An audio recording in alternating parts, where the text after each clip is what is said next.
महाराष्ट्र शासन कृषी विभागातर्फे राष्ट्रीय अन्न सुरक्षा व पोषण अभियान पौष्टिक तृणधान्य तालुकास्तरीय शेतकरी कार्यशाळा शाहूवाडी येथे आयोजित करण्यात आली होती।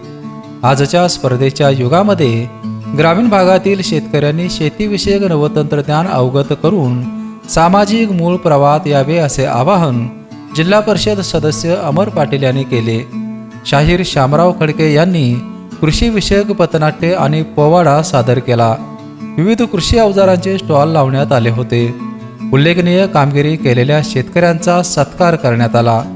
यावेळी कृषी शास्त्रज्ञ जयवंत जगताप, शांतिकुमार पाटील, पंचायत समिती सदस्य अमर खोत, पंचायत समिती सदस्य डॉक्टर धनश्री पाटील, उपनगराध्यक्ष दिलीप पाटील, विभागीय कृषी अधिकारी पोपट पाटील, तालुका कृषी अधिकारी नीलम चाकणे, कृषी अधिकारी Shivaji Kashid, Sandeep Shelke, Sanjay Tandale, V Kolekar, Omkar Pawar, Sachin Kamble, doctor HR Nirankari, प्रगतिशील शेतकरी मिलिंद सबनीस आदी मान्यवर उपस्थित होते।